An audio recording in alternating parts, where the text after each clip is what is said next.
Oi, oi! Eu sou a Cecil e hoje eu vou dar algumas dicas de como aprimorar sua pintura digital. As dicas que eu vou dar servem de modo geral, independente de qual programa de desenho você usa ou pensa em usar, mas só para informar, o software que eu estou usando aqui é o Fire Alpaca, para computador. Ele é gratuito e bastante completo, o que acaba sendo bem vantajoso. Enfim, eu vou dividir o vídeo em duas partes, começando pelo preenchimento com as cores lisas e depois seguindo para o processo da pintura em si.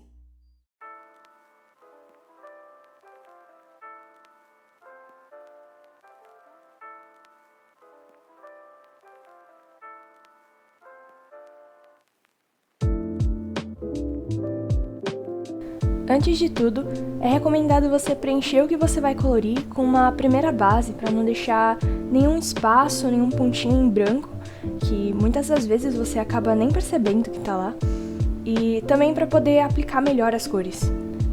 Essa primeira base pode ser a cor que você quiser, desde que contraste com o fundo de modo a ficar bem visível. Por exemplo, se o seu fundo for transparente mesmo, uma cor mais escura ou mais vibrante serve bem.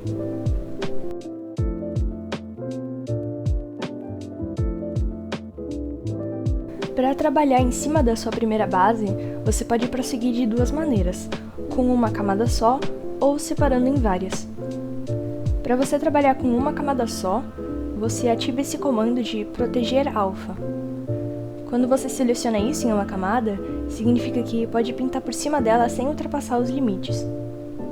Os prós desse método são que fica mais fácil de você se localizar, já que a sua pintura vai estar toda concentrada em um só local. E por ser em um só local, também acaba sendo uma forma mais rápida e prática de finalizar seus desenhos, já que você pode facilmente corrigir seus erros. O contra é que se você quiser sombrear por partes, você não vai conseguir, já que vai ter que pintar tudo como uma coisa só. Se você quiser separar a sua pintura por partes, você cria as camadas que você quer e ativa o comando de recorte. Quando você seleciona isso, significa que pode pintar por cima da camada de baixo sem exatamente pintar por cima dela. Então, diferente de como você faz com uma camada só, com várias você pode sim separar por partes. Então, se você quiser trabalhar só no olho do personagem, por exemplo, sem ultrapassar para fora dele, você pode.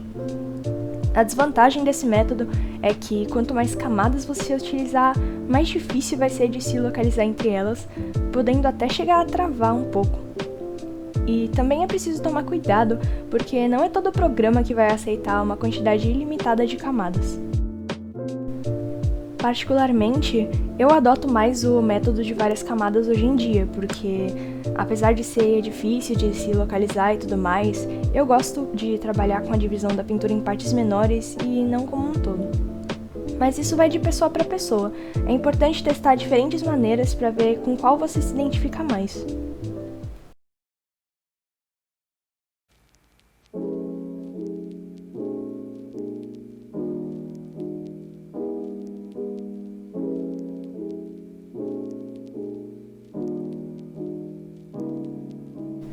A escolha do ou dos pincéis que você vai usar é uma questão de gosto e experimento.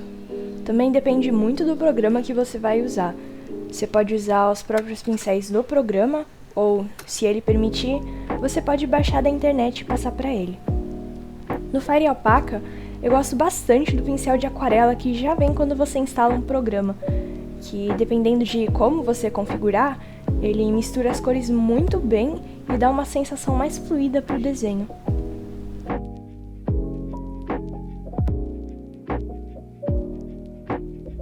Para você saber onde sombrear, é importante pensar de onde a luz está saindo. Isso porque, ao pensar em um ponto de luz, as suas sombras ficam bem definidas em vez de ficarem jogadas aleatoriamente. Para facilitar, você pode desenhar um solzinho e usa ele como referência para ver mais claramente de onde a luz vem e para onde ela vai.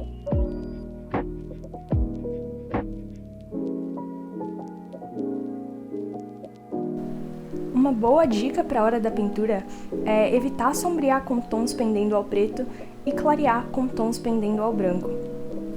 Por serem cores neutras, elas acabam tirando a vividez do desenho. Então, se você estiver buscando um desenho chamativo e com uma aparência mais viva no geral, em vez de sombrear com uma versão mais escura da cor com a qual você está trabalhando, é melhor optar por cores próximas a essas.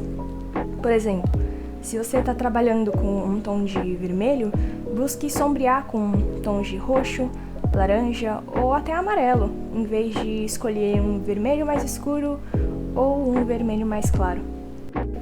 Uma outra dica referente a isso é nunca utilizar puro preto nem puro branco na pintura, ou não utilizar cores extremas com frequência de modo geral. Isso porque na hora de sombrear não vai ser possível ir além dos tons que você escolheu.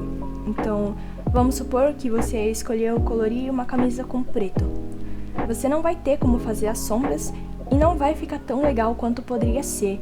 Então, se possível, opte por cores não extremas. Então, em vez de preto, utilize um tom de cinza mais escuro e em vez de branco, utilize um cinza amarelado bem clarinho.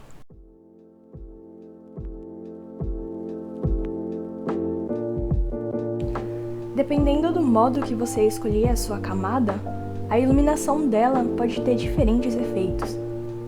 Existem várias opções, mas eu vou dar um destaque para os modos de camada multiplicação, sobreposição e adição.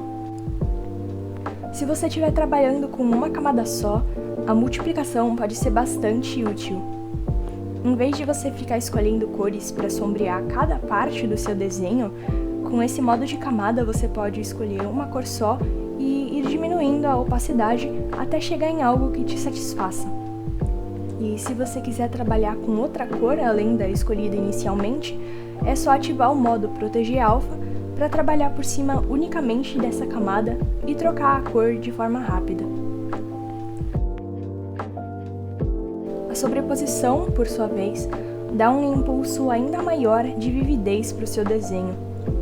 Ela passa uma sensação vibrante e deixa a sua pintura mais bonita no geral. Você pode experimentar com diferentes cores em diferentes lugares ou até mesmo preencher tudo com uma cor só, deixando as cores da sua pintura mais monótonas, de acordo umas com as outras. E por fim, a adição dá um efeito bastante brilhante. Esse efeito dá um grande destaque para qualquer parte que você quiser e ele acaba sendo bem útil. Eu, por exemplo, sempre utilizo no brilho dos olhos e do cabelo.